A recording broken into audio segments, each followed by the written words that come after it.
how to take notes in Commonplace Binder. Don't overcomplicate it. So, hello and welcome to the postgrad unit. This is the Commonplace Binder. We're going to be looking at Commonplace Binder 101, as you know. This is the playlist. The title is How to Take Notes in a Commonplace Binder, and in this video I will talk about all four of these things before getting to a little bit of a preview of the next video. So don't overcomplicate it. This is kind of overcomplicated. This is huge. This is, 20 different things, but we're going to get through them. We just did that. Clean your desk. So this is pretty obvious, but if you're going to take some notes, you should probably have a place to do that. So clear off your desk and then put like one thing on there so you can write something down. If you really want to do this right now and you're watching it on the computer, which is pretty common among the people who watch my channel, you should probably just make a little note doc on your computer and be like, this guy said to do this. And you can fix that later. Second desk. So most people only have one desk, but if you happen to have two desks, you can move all the stuff from the first desk onto the second desk. Now this doesn't make any sense, so I would probably just use a cabinet instead. That's what I use. I have a cabinet that is roughly the same height as my desk, so I can just slide the things from one desk to another, so I can keep my space clear. I can just move it over, which is very nice. Take notes. So this is where the title came from. Take notes, I think, is the key word, but it could also be how to. If you want to know more about that, there is a playlist on the channel that talks about how I made this playlist, which is a little ridiculous. But yeah, you want to take notes some of the time, not necessarily all the time, but probably most of the time. In one of my previous videos, I talked about how I kind of stopped in September. So I added another one today. So now there is finally one for December of 2024. And I believe this will go live in January of 2025. So hello, future people. How do you do it? Well, you do it sometimes, and then you do it again, and then you just do it again. And it's kind of like taking notes wherever. You don't really have to do it in a special way if you're in a binder, but if you are using a standard commonplace book in the way that it has been done for hundreds, if not thousands of years, you probably need to have page numbers and then also an index. And basically what you do is you write down a note and then write down where that came from, what you got it from, maybe some of your opinions on the quote or whatever you happen to add. And then you also have to go back to the content section or the index or wherever you're keeping your information and write down the exact page it's on and maybe some other stuff that's there. And some people on YouTube seem to use a color coding system where they have little dots, and it can get very complicated, but in the binder you pretty much only have to have a sheet of paper, write a title at the top, have a little tab attached to the top of the paper, write the same title on that, and then go to the content section and copy the title for a third time. and then you just get to work. But technically you could do this with only one section, although that would kind of defeat the purpose. Then it would just be pages in a binder, which is fine. But we got to move this along because we're already 3 minutes in. Materials. Obviously, if you are putting stuff in a binder, you will need a binder. If it has rings, which it will because it's a binder, you're going to need a hole puncher because otherwise the paper won't go through the rings. I don't know if I mentioned it, but you will need the paper and you will need something to put on the paper, and these are all tabs. So you will either need to buy tabs specifically for this or cut up a piece of paper, which would require scissors, and then tape, which would connect the paper to the page. So it's very easy, but there are materials that you need. Also, you might want to cover. This is not exactly a super fancy page. It just kind of says Commonplace Book. Should probably say Commonplace Binder.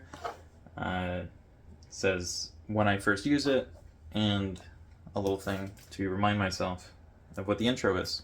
But I don't need that anymore. So the contents, I guess I could show you that. So all you do for the contents is you flip it open. And they're right here. Now this is kind of a mess. This is in use, and stuff on later pages is also in use. I think there's only one other page. This had to be taped at some point, and then I just hole punched it again, because basically the first and last page will receive the most stress from the rings because you're taking it into some really weird positions like this. I shouldn't be holding it like that. It puts a lot of strain in places where there shouldn't be strain, which is part of the problem with all these tabs. The more tabs you have, the more it will push the page up and do damage to the top one specifically. But yeah, this is the content section. As you can see, that's March 2024 growing up, and that is March 2024 growing up. So we could go through the content section and all the other stuff, but I should probably save that for a later video. Using. How do you actually use the thing? Well, you gotta just do it. So it also depends on what you want to use it for. So if you want to use it for exact, specific knowledge, that's not really what the binder's for. The binder is more of an introduction to commonplace books, personal knowledge bases, Zettelkasten, and AI, whatever method you want to use. You should probably start with the binder. You can start with the other stuff, but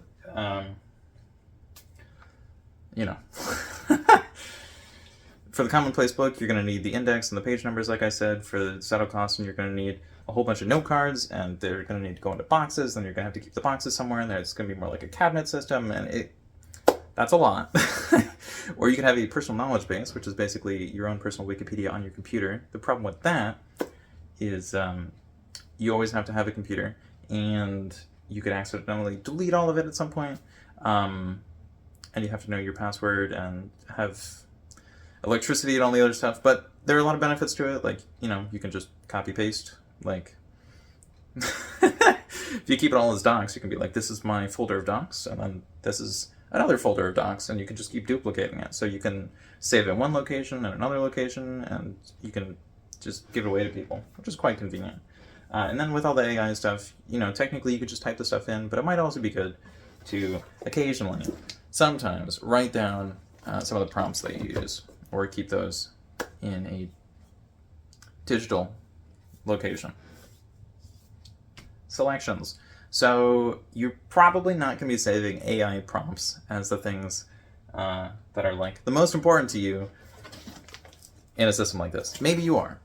Maybe you are. But I think it's more of a mental health thing and a process of growing up and going through all of your old materials from school and, not the AI stuff. Although you could use it for that. What is it about? Not the AI stuff. Classic selections. Normally, people have quotes that they use. So on YouTube, you will normally hear people talk about really rich, powerful, and dead people. So, Roman emperors are pretty common, for example, like Marcus Aurelius. Or you could have great historical thinkers, like Leonardo da Vinci. Their quotes and stuff might get mentioned.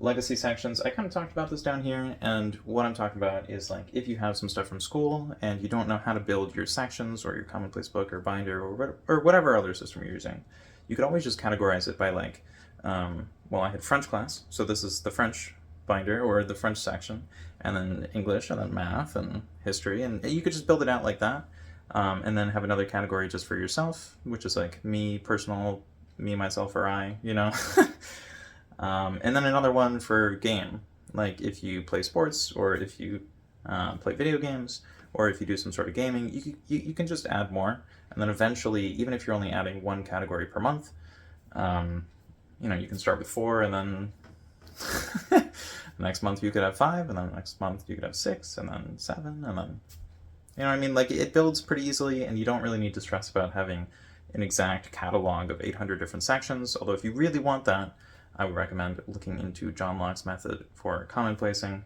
or indexing specifically. It's quite complicated. Most people will know about it if you ask about it, but we're spending too much time on that. So, legacy sections, basically, you might have some stuff from school or earlier in life, and that's fine. Variety. If you are grabbing stuff only from school or only from the internet or only from a specific social media site, you might not have a lot of variety. Now, if you just wanted to grab YouTube-related stuff, you could write down YouTube videos that you watched that you really liked, or channel names, just in case you accidentally lose the account or get locked out of it or something. It might be useful to hold on to the channel names.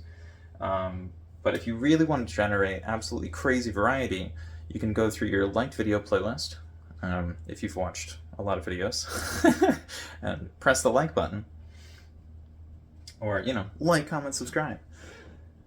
But another thing you can do that people don't often think about is you can just go through your watch history and write a sentence about every video thumbnail that you see. So it doesn't have to be like about the video, it could just be like, I'm really hungry right now, or I like salmon, or whatever else it wants to be. Well, whatever you want it to be. Doesn't really matter what its opinion is, because it's a video thumbnail, so doesn't make sense. Digital. Speaking of video thumbnails, you probably don't want to focus only on thumbnail related stuff. I have tried doing that on this channel, and some people really liked it, and other people really disliked it, to the point where I think there was a video that came out on another channel which might have been specifically bashing that. But I don't know. I wasn't mentioned. It was just, you know, most of the most common things on the channel and the philosophy around it, but who knows? But yeah, writer. So pretty much every great writer in the last few centuries, before the invention of computers, has used a commonplace book, and I consider the Commonplace Binder to be somewhat similar to that, although more of an introductory kind of thing, rather than a, I've read every book in the library and here are all my notes. But yeah, look at pretty much any famous writer in the Western world, especially the English-speaking Western world from the last, you know, few centuries, and I'll probably have one. Progressing. So, what happens if we're just hoarding paper and we don't actually do anything with it? Nothing. I mean, it might help to, you know, get some thoughts out of the head. You can write stuff down and then you can go to sleep. But that's, you know, that's kind of just a brain dump and you're journaling. What you really want to do is write the stuff down and then do something with it later. So what are you going to do with it? Well, you could split it in half. You could combine it with other things. You could just categorize it slightly differently. But really what we want to do is make this feel like play and just keep mixing and matching as kind of like a waterfall of ideas. You just move the stuff around until it makes more sense. And sometimes you might get rid of some stuff or deprioritize it.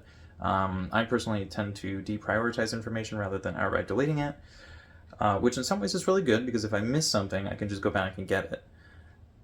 On the other hand, I have literally thousands of sheets of paper in my room that have been deprioritized rather than just eliminated. So I have an entire cabinet in my room that's filled, and that is a huge life problem. Review.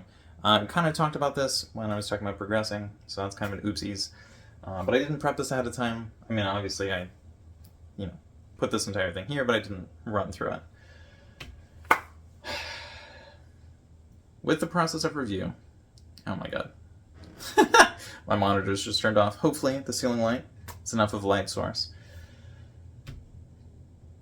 When you do the same thing multiple times, you might find things are better or worse when done in a different way. Now this is really obvious information, but in this binder, one of the sections is on making videos, and one of the things that I list as very important